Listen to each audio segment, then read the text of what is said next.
Assalamualaikum warahmatullahi wabarakatuh.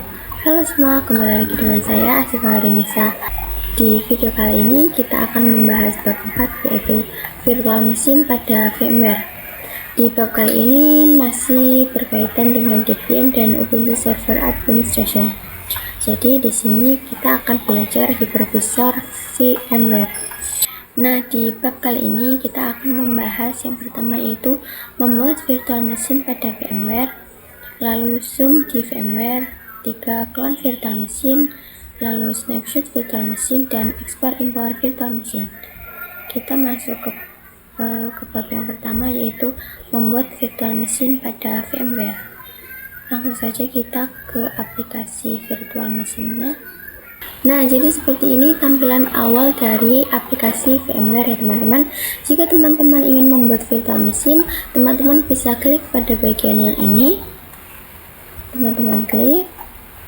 Lalu di sini ada dua tipe. Nah, kita disarankan memakai yang tipikal karena yang ini tuh lebih recommended, sedangkan untuk yang custom konfigurasinya akan advance ya teman-teman. Di sini kita pilih yang tipikal, lalu next.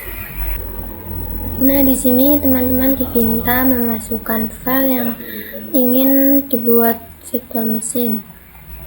Di sini saya memasukkan Ubuntu, lalu open. Nah, jika sudah, teman-teman next. Lalu di sini teman-teman bisa membuat namanya. Di sini saya mau membuat namanya Ubuntu saja, teman-teman. Lalu opsi ini itu teman-teman disuruh naruh filenya itu di mana. Saya mau naruhnya di database saja, lalu saya oke. Setelah itu klik next. Nah, di sini itu storage ya teman-teman. Jadi untuk storage saya mau 10 saja. Nah, jika sudah, teman-teman klik next. Nah, jadi ini adalah tampilan yang tadi sudah teman-teman isi. Jika teman-teman ingin mengcustom nama atau apapun itu, seperti memori atau apapun, teman-teman klik custom hardware. Nah, untuk memorinya saya di sini ingin menggunakan yang 2 GB saja ya teman-teman. Lalu untuk yang prosesor saya ingin menggunakan 1 saja. 1. Nah, untuk network adapternya itu di sini kita menggunakan NAT ya teman-teman. Lalu di sini teman-teman close. Setelah itu jika sudah, teman-teman klik finish. Nah, di sini teman-teman menunggu sebentar. Untuk cara menginstalnya saya akan skip saja teman-teman. Jika teman-teman ingin melihatnya, teman-teman bisa melihat di video saya yang membuat virtual machine menggunakan VirtualBox. Caranya itu hampir sama ya teman-teman. Nah, kita masuk materi selanjutnya, yaitu zoom di VMware.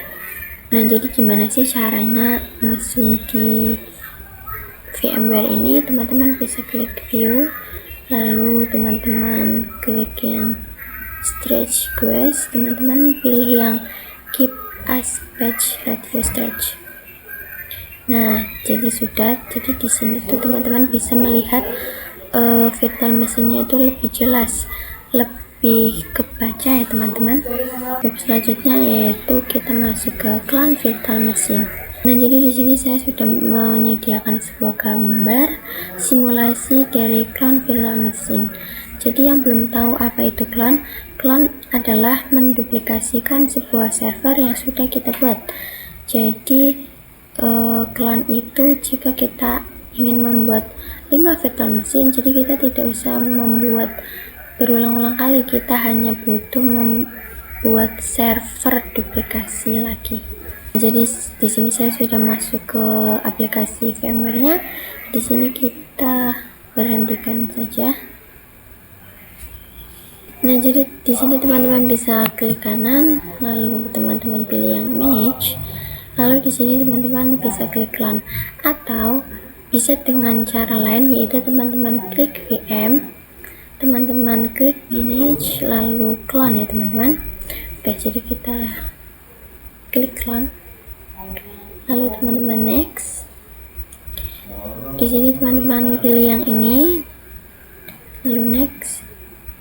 Nah, jadi di sini teman-teman pilih yang opsi full clone, karena opsi ini itu akan mengcloning dari awal hingga akhir ya teman-teman. Sedangkan untuk yang tingkat clone ini mungkin hanya setengahnya saja ya teman-teman. Jadi kita memilih yang full clone, lalu teman-teman klik next. Setelah itu saya ingin menamainya Ubuntu clone ya teman-teman.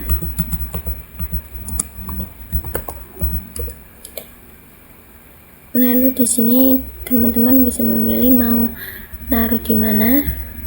Nah, di sini saya memilih untuk menaruh di data dia teman-teman. Nah, lalu kita oke.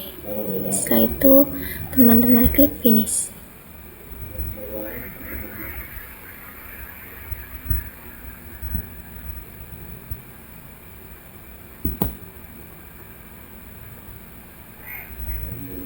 Kita klik close.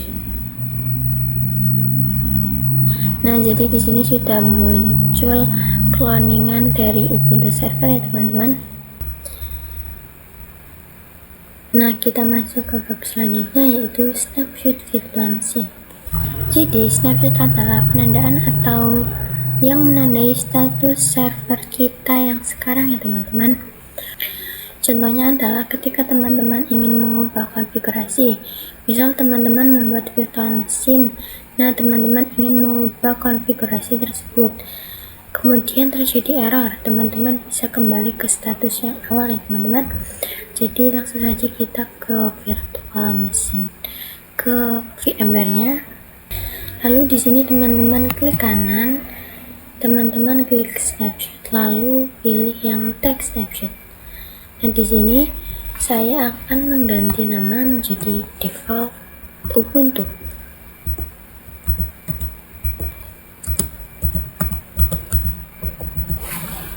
Lalu text snapshot. Untuk mengeceknya, teman-teman bisa klik kanan, lalu snapshot. Teman-teman bisa memilih mau yang refer to snapshot atau yang snapshot manager. Di sini saya memilih snapshot manager ya teman-teman. Nah, jadi di sini itu masih default Ubuntu ya teman-teman. Di sini tampilan awalnya seperti ini. Lalu mulai. Nah, di sini teman-teman ketik ls. Jadi ini itu ngecek direktorinya itu apakah ada file atau tidak. Jadi di sini itu tidak ada teman-teman. Nah, kita itu masukkan filenya, yaitu dengan menulis touch a titik txt spasi b titik txt spasi txt. Jika sudah teman-teman enter, lalu masukkan perintah ls. Nah, jadi di sini tuh masuk filenya ya teman-teman, itu a titik txt b titik txt c titik txt. Nah, jadi di sini teman-teman tuh anggap aja ini tuh error ya teman-teman. Jadi untuk melakukan snapshotnya teman-teman sudah terlebih dahulu. Di sini teman-teman anggap ini itu error. Nah, teman-teman bisa klik yang ini, teman-teman klik kanan, lalu teman-teman snapshot. Di sini tuh ada pilihan refer to snapshot atau satu default Ubuntu. Di sini saya memilih refer to snapshot teman-teman. Nah, di sini tuh ada pemberitahuan apakah teman-teman ingin kembali ke tampilan awal, yaitu default Ubuntu. Kita klik yes. Kita pilih yes ya teman-teman. Lalu teman-teman klik power on this virtual machine. Nah, jadi di sini jika muncul filenya berarti snapshotnya itu gagal ya teman-teman. Tetapi jika filenya tidak muncul berarti snapshotnya itu berhasil. Semoga tidak muncul filenya ya teman-teman.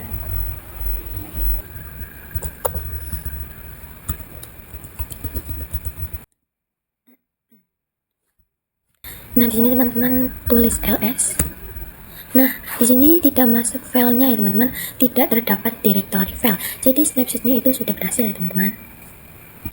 Jika sudah, kita berhentikan terlebih dahulu. Selanjutnya kita masuk ke pembahasan yang terakhir, yaitu ekspor impor virtual machine.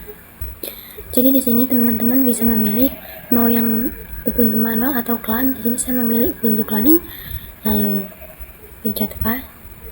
Setelah itu teman-teman pilih opsi ekspor. Nah di sini teman-teman diminta menaruh filenya itu di mana. Saya ingin menaruhnya di data D. Saya namai Ubuntu ekspor saja ya teman-teman.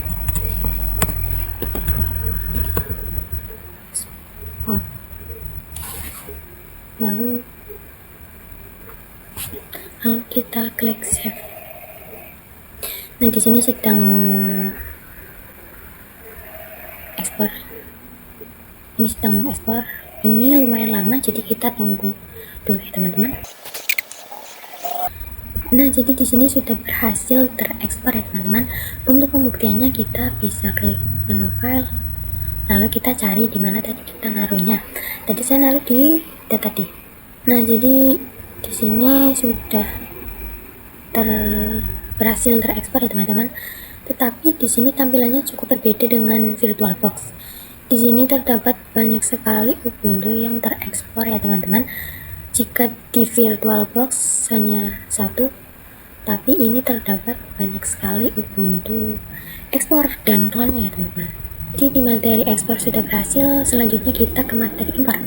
Caranya kita klik yang Ubuntu ekspor ini di kanan, lalu kita open langsung. Nah di sini teman-teman bisa menamainya. Saya mau namainya ini Ubuntu import ya teman-teman. Lalu di sini teman-teman mau naruhnya itu di mana? Saya akan naruh di dokumen. Oke. Lalu teman-teman klik menu import. Di sini juga teman-teman menunggu import. Cukup lama, jadi tunggu sebentar ya teman-teman. Nah, jadi seperti ini tampilannya jika sudah berhasil terimpor ya teman-teman. Jadi di sini terdapat 3 Ubuntu. Yang pertama yaitu Ubuntu yang dibuat secara manual, selanjutnya yaitu Ubuntu cloning, dan yang terakhir yaitu Ubuntu import ya teman-teman. Nah, sekian video penjelasan bab 4 dari saya. Kurang lebihnya mohon maaf, semoga dapat bermanfaat. Sampai jumpa di video selanjutnya. Terima kasih. Wassalamualaikum warahmatullahi wabarakatuh.